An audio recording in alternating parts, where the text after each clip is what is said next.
Welcome student. हमारा आज का टॉपिक है उपभोक्ता संतुलन, जिसका अध्ययन हम अंदिमान वक्र के द्वारा देखेंगे। उपभोक्ता संतुलन का क्या अर्थ है? उपभोक्ता संतुलन से तात्पर्य है उपभोक्ता की आय एवं वस्तुओं की कीमतें दिए जाने पर उपभोक्ता वस्तुओं के ऐसे सहयोग क्रय कर रहा हो जिससे उसमें अपने क्रय में कोई परिवर्तन करने की प्रवृत्ति नहीं होती, तो वह उपभोक्ता संतुलन की स्थिति कहलाती है।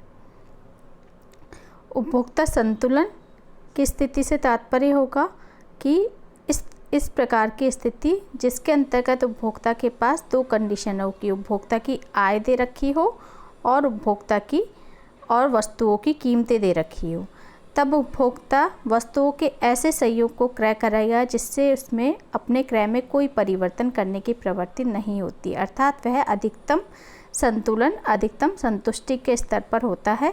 वह संतुलन की स्थिति कहलाती है। संतुलन के लिए आवश्यक अवधारणाएं हैं। पहली, प्रतिस्थापन की सीमांत दर, जिसे अंदिमान वक्र की ढाल भी कहते हैं। इसका अध्ययन हमने पिछले वाले वीडियो में क्रमवाचक विचारधारा के अंतर्गत विस्तृत रूप से किया था। दूसरा है बजट रेखा, या जिसे हम कीमत रेखा भी कहते हैं। प्रतिस्थापन की सीमांत दर कंसेप्ट को हम एक बार दोबारा देख लेते हैं। प्रतिस्थापन की सीमांत दर, जिसे मार्जिनल रेट ऑफ सब्स्टिट्यूशन अर्थात MRS भी कहते हैं। वस्तु X की वस्तु Y के लिए प्रतिस्थापन की सीमांत दर वस्तु Y की वह मात्रा है जिसको वस्तु X की एक अतिरिक्त इकाई प्राप्त करने के लिए उपभोक्ता त्याग देने को तैयार होता है, जिससे उसकी संतुष्टि का स्तर स्थिर या समान रहे। प्रस्तुत चित्र में यदि हम देखें तो इंडिफरेंस कर्व है बनाया गया है। प्रतिस्थापन की सीमांत दर कहलाती है कि X वस्तु की अतिरिक्त इकाई के लिए जब उपभोक्ता Y वस्तु की मात्रा का त्याग करता है, जिससे उसकी संतुष्टि का स्तर वही रहे, अर्थात एक ही अंदिमान वक्र पर जब वह एक बिंदु से दूसरे बिंदु पर गति करता है, तो उस कंडीशन की स्थिति है कि अतिरिक्त इकाई प्राप्त करने के लिए दूसरी वस्तु की जो इकाइयों का त्याग किया गया है वह प्रतिस्थापन की सीमांत दर कहलाती है। चित्र के अनुसार देखिए हम MRS XY is equal to AP upon PB, AP minus delta Y upon PB delta X, अर्थात X वस्तु के अतिरिक्त इकाई के लिए Y की त्याग की जाने वाली मात्रा, त्याग की जाने वाली के संदर्भ में हम माइनस डेल्टा Y लिख देते हैं, माइनस DY अपॉन DX, तो स्लोप ऑफ इंडिफरेंस कर्व, अर्थात अंदिमान वक्र का जो ढाल होता है, अंदिमान वक्र में परिवर्तन की जो दर होती है वो अंदिमान वक्र का ढाल प्रतिस्थापन की सीमांत दर कहलाता है।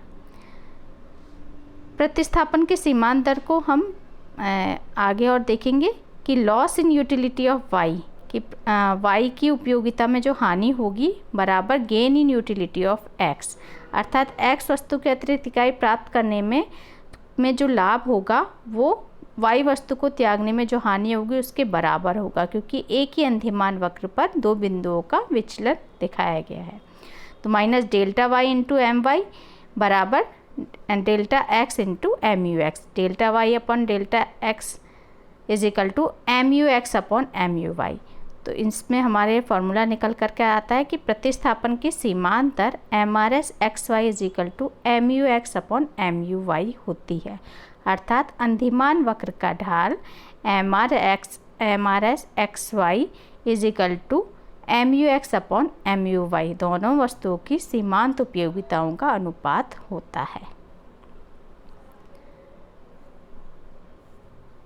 दूसरा कंसेप्ट है हमारा बजट रेखा। उपभोक्ता की आय तथा दो वस्तुओं की कीमतें दिए जाने पर बजट रेखा का प्रत्येक बिंदु दो वस्तुओं के ऐसे सहयोग को व्यक्त करता है जिसे उपभोक्ता अपनी संपूर्ण आय व्यय करके क्रय कर सकता है। इस बजट रेखा की डेफिनेशन है, इसके अंतर्गत दो चीज़ें स्पष्ट है कि उपभोक्ता की आय दी हुई हो और दोनों वस्तुओं की कीमतें दी गई हों। उसमें जो बजट रेखा होगी दो वस्तुओं के ऐसे संयोगों को व्यक्त करेगा जिसे उपभोक्ता अपनी संपूर्ण आय व्यय करके, कंडीशन है कि उपभोक्ता की संपूर्ण आय व्यय होनी चाहिए, तो वो आपकी बजट लाइन कहलाएगी। बजट रेखा को कीमत रेखा, प्राइस लाइन भी कहते हैं। बजट रेखा का इक्वेशन है, जैसे कि हमने अभी परिभाषा देखी, इसके आधार पर x into P x, x यानी वस्तु की खरीदी जाने वाली मात्रा, गुणा पी एक्स, एक्स वस्तु की कीमत, वाई वस्तु की खरीदी जाने वाली मात्रा, गुणा पी वाई वस्तु की कीमत बराबर income. x into P x का मतलब है x वस्तु पर किया गया व्यय, यानी x वस्तु की कीमत के आधार पर आपने कितनी x वस्तु की इकाइयाँ खरीदी, तो x वस्तु पर व्यय प्लस y वस्तु पर व्यय इज इक्वल टू आय, यानी कि उपभोक्ता की संपूर्ण आय है व्यय होनी चाहिए कुछ x पर कुछ y पर। इस प्रकार से संपूर्ण आय है वो उपभोक्ता की व्यय होनी चाहिए। डायग्राम के रूप में देखें तो प्राइस लाइन बनाई गई है, x वस्तु y वस्तु, ये आपकी प्राइस लाइन दे रखी है, ए बी आपकी प्राइस लाइन है। अगर हम ए पॉइंट की बात करें तो ए पॉइंट पे लिखा हुआ आई अपॉन पी वाई, आई अपॉन पी वाई का मतलब है उपभोक्ता अपनी संपूर्ण आय वाई वस्तु पर क्रय कर रहा है, व्यय कर रहा है, तो आई अपॉन पी वाई होगा। अगर संपूर्ण आय बी वस्तु पर व्यय कर रहा होगा, एक्स वस्तु की इकाइयाँ खरीद रहा होगा, तो आई अपॉन पी एक्स की कंडीशन होगी, और प्राइस लाइन पर वो दोनों वस्तुओं की कुछ मात्राएं खरीदेगा। अब बजट रेखा का स्लोप देखते हैं। x into P X into Y into P Y, ये बजट रेखा के समीकरण को लिया गया है। y इंटू पी वाई इसको सॉल्व करेंगे, is equal to I minus X into P X, तो y is equal to I upon P Y into P X into P X upon P Y into X. ये सरल रेखा का समीकरण है। इसके आधार पर b की जो वैल्यू होती है ये आपका बजट रेखा का स्लोप हो गया।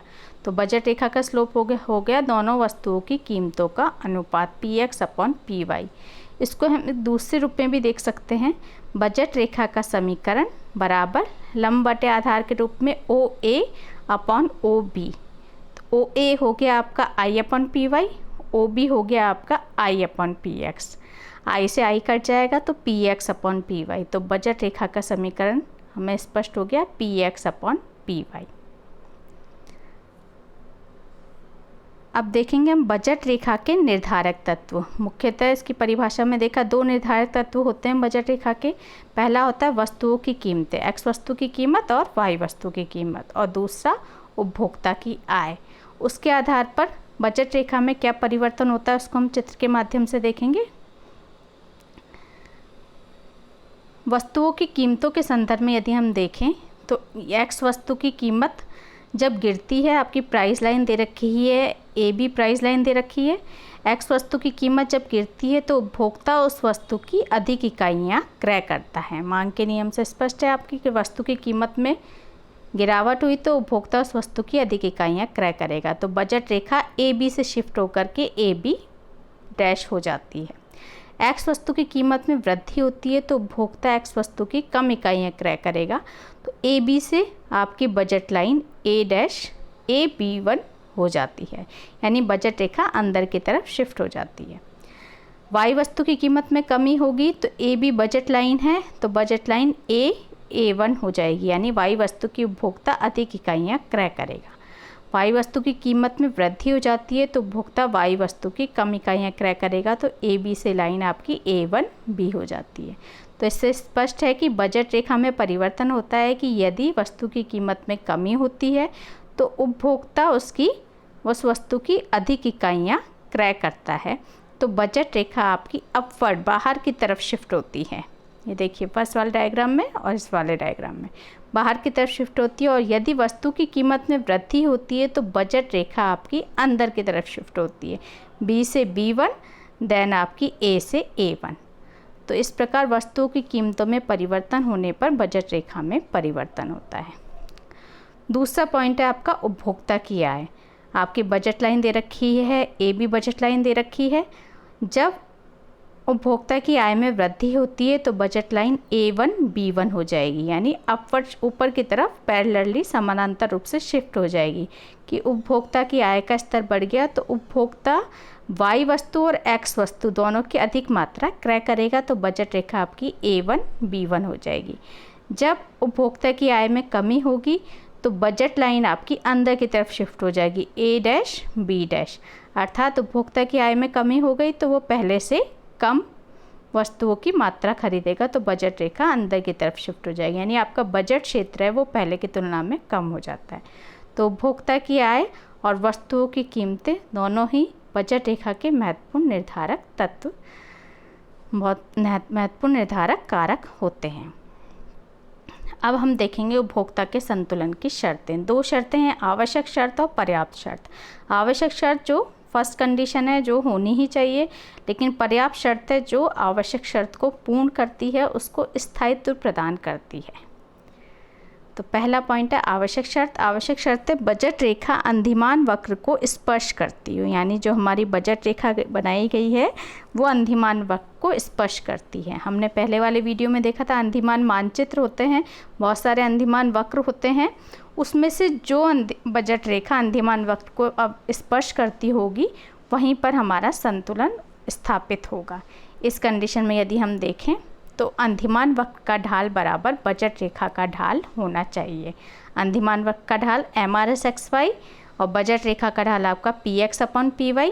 MRS/XY आपका सीमांत दृष्टिकोण के रूप में देखें तो MUX/MUY, PX/PY, x और x की वैल्यू एक साथ आ जाएगी, तो लास्ट फॉर्मूला हो गया आपका MUX/PX बराबर MUY/PY। ये आपकी संतुलन की स्थिति होगी। चित्र के रूप में यदि हम देखें तो प्रस्तुत चित्र में आपकी x अक्ष पर आपकी x वस्तु ली गई है, y अक्ष पर आपकी y वस्तु ली गई है। BL बजट रेखा है, बहुत सारे अंधिमान वक्र बनाए गए हैं, IC1, IC2, IC3, IC4, IC5। IC1 और IC2 दोनों बजट रेखा को टच कर रहे हैं, क्रॉस कर रहे हैं उसको, जो पॉइंट है कटिंग पॉइंट RSTM। लेकिन IC3 वाला पॉइंट है E पॉइंट। E पॉइंट ही है जो आपके उपभोक्ता संतुलन की स्थिति को बताएगा। E पॉइंट के अंतर्गत ही उपभोक्ता का जो संतुलन स्थापित हो रहा है, अर्थात अंधिमान वक्र का ढाल बजट रेखा की ढाल के बराबर है, अर्थात यही आपका संतुलन का बिंदु होगा। R पॉइंट की बात करें तो R पॉइंट पे चूँकि R पॉइंट पे वो वस्तु को समान कीमत पे तो खरीद रहा है, BL रेखा पर है, R वस्तु पे जो कीमत होगी वही आपकी E पर निर्धारित होगी, पर चूँकि R आपका IC1 पर स्थित है इसलिए उपभोक्ता अपने अधिकतम संतुष्टि के स्तर को चयन करेगा, तो वो है ऊंचे अंधिमान वक्र पर जाएगा, इसलिए IC3E का चयन करेगा। S का भी नहीं करेगा क्योंकि इस पॉइंट पर भी वो बजट रेखा को कट कर रहा है और इस पर आपका संतुष्टि का स्तर E बिंदु की संतुष्टि के स्तर से कम है। ऐसे ही T और H की कंडीशन होगी। G बिंदु का चयन नहीं करेगा क्योंकि ये बजट क्षेत्र के अंतर्गत आता है। इसमें क्या कंडीशन है कि उपभोक्ता की कुछ आय शेष रह गई है, जबकि कंडीशन है उपभोक्ता की संपूर्ण आय व्यय होनी चाहिए। J पॉइंट भी नहीं होगा संतुलन का क्योंकि J आपका बजट क्षेत्र से बाहर का क्षेत्र है। तो अंडरस्टूड है आपका E पॉइंट है वही संतुलन का बिंदु होगा जो कि उपभोक्ता के संतुलन की पहली शर्त को पूरा कर रहा है। BE पॉइंट की बात करें तो BE पॉइंट पर आपका अंधिमान वक्र का ढाल PX/PY से ज़्यादा है, बजट रेखा की ढाल से ज़्यादा है। LE की बात करें तो MRS/XY लेस देन PX/PY की कंडीशन है, केवल E पॉइंट है जिस पर ये दोनों बराबर हैं, अतः E बिंदु ही संतुलन का बिंदु होगा। दूसरी शर्त है आपकी पर्याप्त शर्त। अंधिमान वक्र स्पर्श बिंदु पर मूल बिंदु के प्रति उन्नतोत्तर हो, अर्थात अथवा संतुलन बिंदु पर MRS/XY अवश्य घट रही हो। तो इस कंडीशन में हम चित्र को देखें तो यह चित्र बनाया गया, अंधिमान वक्र बनाया गया। बिंदु K की बात करें तो K पर हमारी कंडीशन है आपकी कि बिंदु K पर MRS/XY = PX/PY की कंडीशन है, अर्थात पहला आपकी आवश्यक शर्त है वो पूर्ण हो रही है, परंतु यहाँ क्या है हमारी अवतल की स्थिति है, आपका अंधिमान वक्र इस तरीके की कंडीशन का है, अर्थात आपकी MRS/XY घट नहीं रही है, बढ़ रही है। X की अतिरिक्त इकाई के लिए उपभोक्ता Y की उत्तरोत्तर अधिक मात्राओं का त्याग कर रहा है, अतः ये पॉइंट संतुलन का बिंदु नहीं होगा। U पॉइंट है वही संतुलन का बिंदु होगा क्योंकि इस पर आपकी दोनों कंडीशन हो रही है, आपकी MRS/XY PX/PY के बराबर भी है और MRS/XY यहाँ पर आपकी MRS/XY घट रही है, अतः U बिंदु ही संतुलन का बिंदु होगा। और U चूँकि IC2 पर स्थित है, इसलिए U बिंदु K से अधिक संतुष्टि प्रदान करेगा। तो आपकी पर्याप्त शर्त है जो आपकी संतुलन की शर्त को स्थायित्व प्रदान करती है कि MRS XY PX PY है, परंतु अंतिमान वक्र मूल बिंदु के प्रति उन्नतोत्तर नहीं है, जबकि बिंदु U मूल बिंदु के प्रति उन्नतोत्तर है और IC2 पर स्थित है, इसलिए U is greater than K, यानी U ही आपका अधिक संतुष्टि के स्तर को बताएगा, अतः U ही संतुलन का स्तर होगा। इस प्रकार आज के वीडियो में हमने उपभोक्ता के संतुलन की स्थिति दोनों शर्तों का अध्ययन किया, जिसके आधार पर उपभोक्ता अपने अधिकतम संतुष्टि के स्तर पर पहुंचता है। धन्यवाद।